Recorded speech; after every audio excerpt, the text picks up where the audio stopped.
नमस्कार दोस्तों।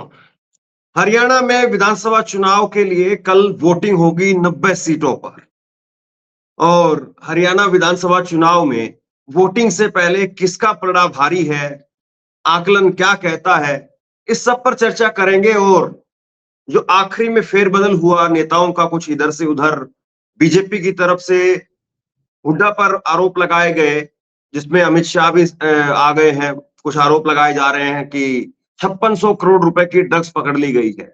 तो जो ये सुर्खियां हैं, जो अखबार में, टीवी में दिखती हैं, इनका जमीन पर कोई असर है?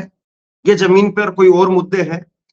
कुछ सीटों पर हमने भी जमीन को टटोलने की कोशिश की, खंगालने की कोशिश की। कुछ सीटों पर मैं ग्राउंड रिपोर्टिंग के लिए गया और मेरे साथ में इस वक्त आपको स्क्रीन पर नजर आ रहे हैं मेरे साथी पत्रकार मनदीप। मनदीप ने पूरा तकरीबन तकरीबन हरियाणा जो है वो ग्राउंड रिपोर्टिंग के जरिए देखा है। और वैसे भी हरियाणा और पंजाब की रिपोर्टिंग के लिए आपको मनदीप के पास में ज्यादा बेहतर जानकारी मिलेगी। मनदीप, आपका बहुत बहुत शुक्रिया, बहुत बहुत स्वागत है। तो मनदीप, ये कल वोटिंग है, क्या आपको लग रहा है, जमीनी स्थिति आपको क्या दिखाई दे रही है? किसका पलड़ा जो है वो भारी दिखाई दे रहा है? और क्या ये जो मुद्दे हैं, जो अमित शाह कह रहे हैं कि 5600 करोड़ रुपए की ड्रग्स पकड़ी गई, उसमें दीपेंद्र हुड्डा के साथ में किसी तुषार नाम के लड़के का फोटो दिखाई दे रहा है। फिर दूसरी तरफ कांग्रेस ने अपने पाले में बीजेपी के ही एक दलित नेता, जो कि पहले पूर्व में कांग्रेसी थे, अशोक तंवर, उनको शामिल करवा लिया। तो इनकी धमक है या जमीनी मुद्दे वो अलग है? क्या देख रहे हैं आप? नांगल चौधरी में कांग्रेस एज पे दिख रही है और जो नारनौल की सीट है वहां पे बीजेपी एज में दिख रही है। तो ये एक मोटा मोटा मैंने आपको गिनवा दिया है। बाकी फरीदाबाद में ये बीजेपी दक्षिण एज पे हरियाणा है। का है। हाँ, और फरीदाबाद में एनआईटी में बीजेपी एज पे दिख रही है, बड़खल में भी, और तिगांव में एक फाइट है बहुत तगड़ी। और अगर बात करें पलवल की, तो पलवल शहर में करण दलाल अच्छा, पलवल की सीट के ऊपर जो करण दलाल है वो अच्छा परफॉर्म कर रहे हैं। हथीन की सीट फंसी हुई है, हथीन में जो इनेलो का कैंडिडेट है, आईएनएलडी का कैंडिडेट, वो भी अच्छा परफॉर्म कर रहा है। होडल पे जो हमारे उदय भानजी हैं वो अच्छा परफॉर्म कर रहे हैं, कांग्रेस लीड कर रही है। तो ये है मामला मोटा मोटा। अगर ये सारा कैलकुलेशन करोगे तो साउथ हरियाणा हाफ हो रहा है। जो पिछली बार बीजेपी की बेसिकली दो टांगे मजबूत थी, एक साउथ हरियाणा और एक दूसरा जो रोड दिल्ली से अमृतसर के लिए जाता है, दिल्ली से चंडीगढ़ का हाईवे भी कह सकते हो, जिसको जीटी रोड कहा जाता है, मुगल काल में जरनैली सड़क कहा जाता था। उस पे सोनीपत, पानीपत, करनाल, कुरुक्षेत्र, अंबाला ये जिले पड़ते हैं। तो दो टांगों तो के यानी ऊपर बीजेपी आप खड़ी ये थी। कह रहे हैं एक जीटी बीजेपी रोड। एक मिनट, आप ये कह रहे हैं कि बीजेपी की जो सबसे बड़ी ताकत है साउथ हरियाणा, हाँ हाँ, वहां पे जो है वो बीजेपी इस बार आधी हो गई है। आधी हो गई है हम्म।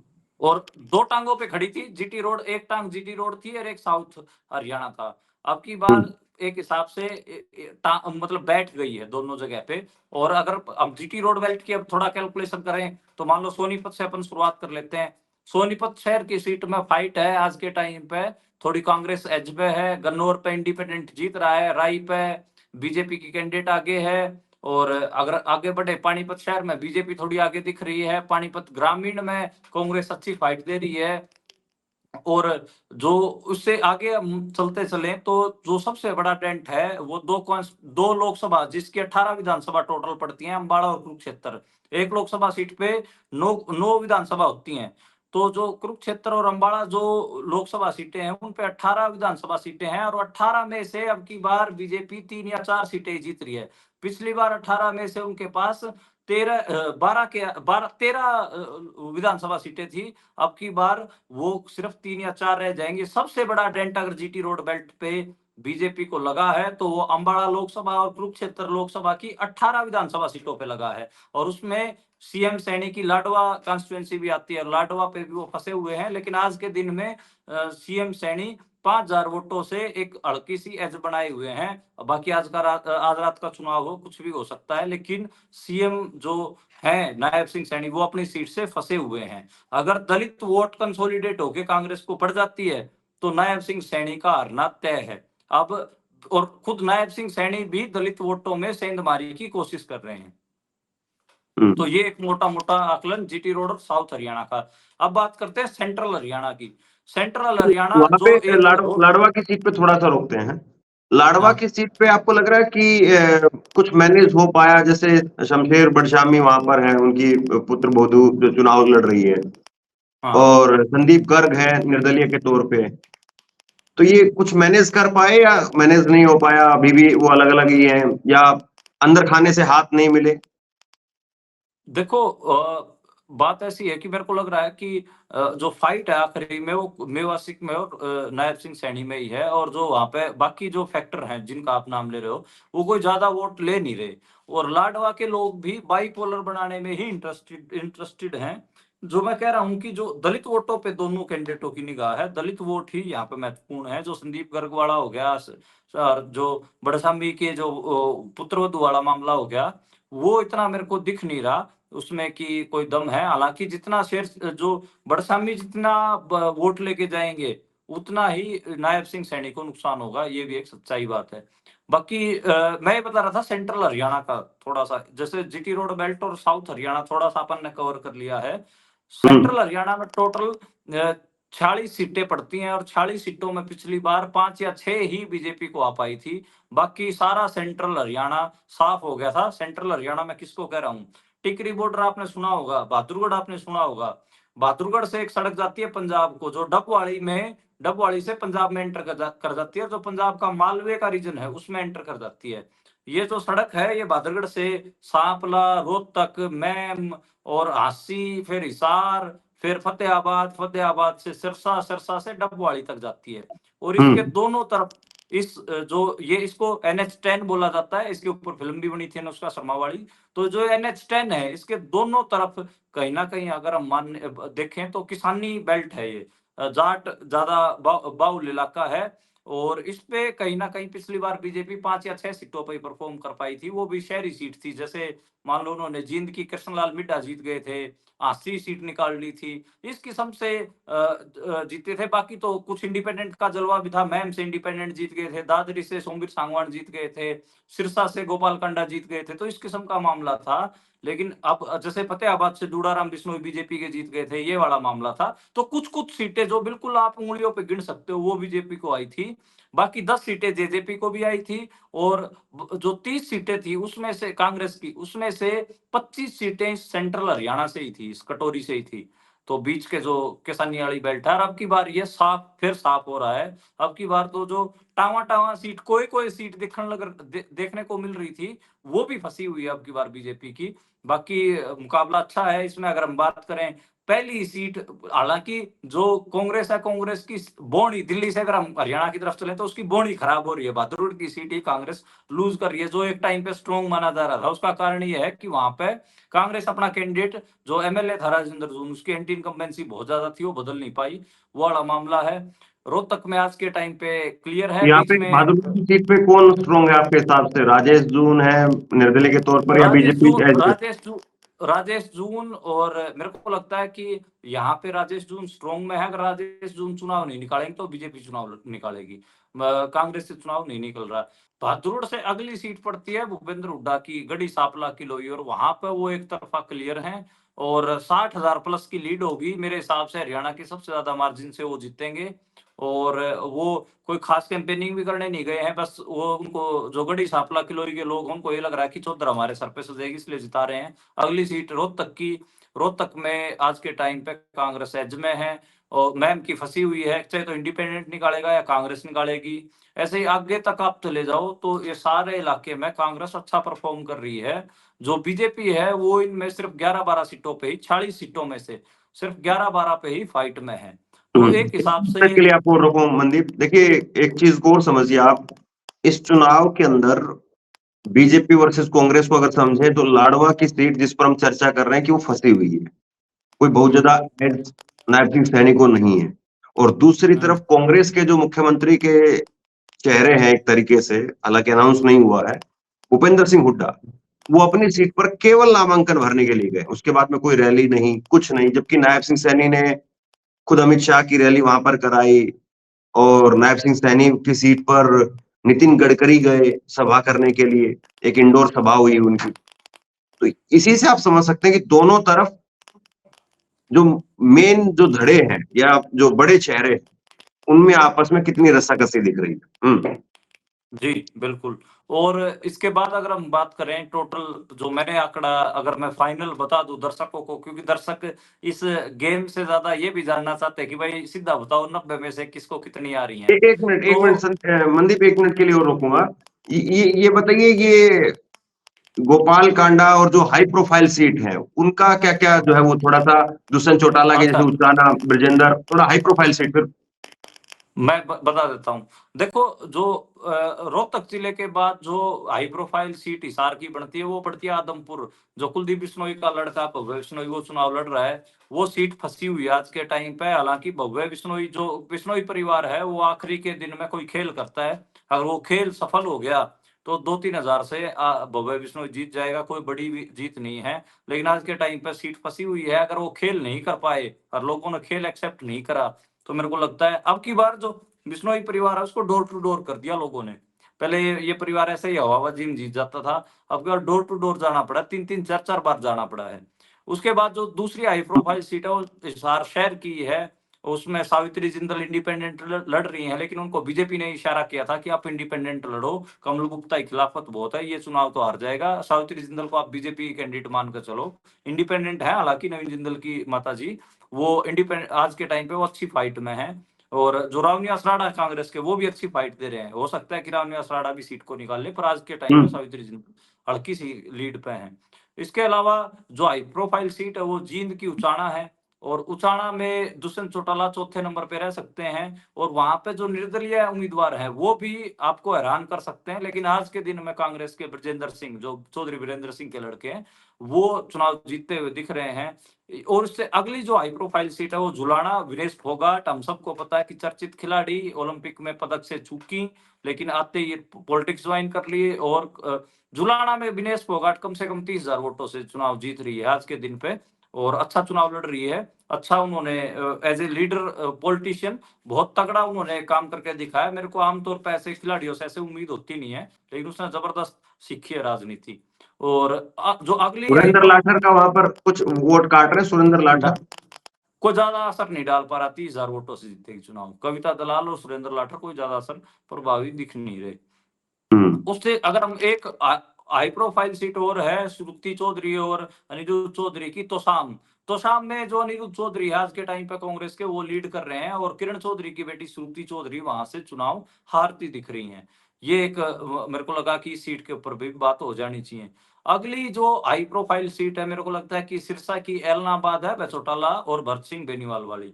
वहां पे अभय चौटाला का चुनाव फंसता हुआ दिख रहा है, लेकिन एलनाबाद इस किस्म की कॉन्स्टिट्यूएंसी है, वहां पे वोट बहुत ज्यादा बिकाऊ है।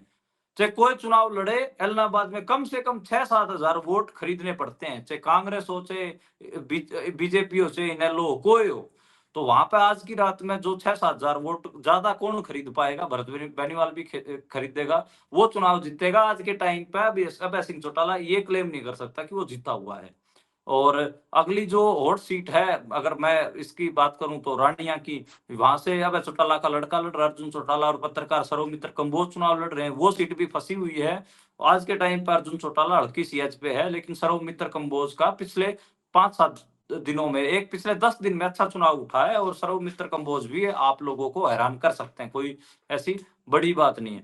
इसके अलावा जो हॉट सीट की अगर हम बात करें, तो हॉट सीट अटेली वाली है। अटेली वाली में मैंने बताया कि वहां पे आज के टाइम पे राव आरती लीड कर रही है, लेकिन जो ठाकुर अतर सिंह है इंडियन नेशनल लोकदल के, वो बहुत कम वोटों से, कम मतलब अच्छा फाइट दे रहे हैं। कांग्रेस तीसरे नंबर पे है, और 5-7 हजार का ही अंतर दिख रहा है। हालांकि राव आरती आखिरी आज के दिन जिस हिसाब से जो काम होगा, जो खेल होगा, उस हिसाब से 10,000 प्लस वोटों से 15,000 10 से 15,000 वोटों से जीत सकती हैं चुनाव बड़े आराम से। तो ये थोड़ी सी हाई प्रोफाइल सीट थी, जो मुझे लगता है कि जिनके ऊपर बात होनी चाहिए थी। बाकी अगर आपकी कोई और फरमाइश है तो आप पूछ लीजिए, हम आप तैयार हैं। मैं बिल्कुल होमवर्क करके बैठा हूँ। आपसे बातचीत से पहले मैं लगातार क्षेत्रीय पत्रकारों से भी बात कर रहा था, जिलेवार कॉन्स्टिट्यूएंसी वाइज लोगों से भी बात कर रहा था, तो अच्छी फीडबैक है मेरे पास। मनदीप, बीजेपी का चुनाव आपको लगा कि कहीं पे बीच में बन रहा है? हम सीटों पर जाएंगे, उससे पहले मैं एक बार थोड़ा सा और चीजों को समझना चाह रहा हूं। बीजेपी का चुनाव शुरुआत से डे वन से ही लग रहा था कि नहीं है बीजेपी रेस में, या कहीं पर बीच में लगा कि कांग्रेस थोड़ा सा हवा में ज्यादा चली गई है, नुकसान हो सकता है? देखो धर्मेंद्र भाई, शुरुआत से ही मैं आपको अगर सही बात बताऊं तो दिखा नहीं, मतलब मामला ज्यादा बीजेपी का। 3 फेजीज में उन्होंने चुनाव को उठाने की कोशिश करी और तीनों फेजीज में चुनाव नहीं उठा। आखिरी दिन तक आज भी कोशिश कर रहे हैं कि उनका चुनाव थोड़ा बहुत उठ जाए, चुनाव उनका उठा नहीं। और उसके कई कारण हैं। उसका एक कारण तो यही है कि उनके जो वर्कर्स हैं उनमें भी हताशा है। उनको ज्यादातर टिकटें बदलनी चाहिए थी, क्योंकि उनके जो सिटिंग एमएलए थी उनकी एंटी इनकम्बेंसी बहुत ज्यादा थी और उनसे जो उनके खुद के बीजेपी के वर्कर्स ही चिड़े बैठे थे। तो वही दिक्कत हो गई। अब जैसे हिसार की सीट है, कमल गुप्ता, मनोहर लाल खट्टर वहां पर रैली करने जाते हैं, एक नौजवान लड़का आपकी हमारी उम्र का जाके सीधा कह देता कि हारेगा जी, खराब कैंडिडेट है, सावित्री जिंदल जीतेगी। तो ये है मामला। कैंडिडेटों की बहुत ज्यादा एंटी इनकम्बेंसी है, बीजेपी के कैंडिडेटों की बहुत खराब चुनाव हुआ है और ज्यादातर मनोहर लाल खट्टर के करीबियों को एक हिसाब से टिकट दी गई है। खट्टर की एंटी इनकम्बेंसी थी, वैसी ही उनके कैंडिडेट्स की भी एंटी इनकम्बेंसी है।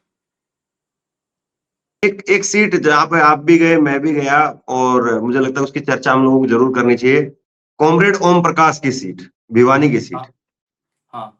आज के टाइम पे देखो, बिल्कुल सही कहा आपने।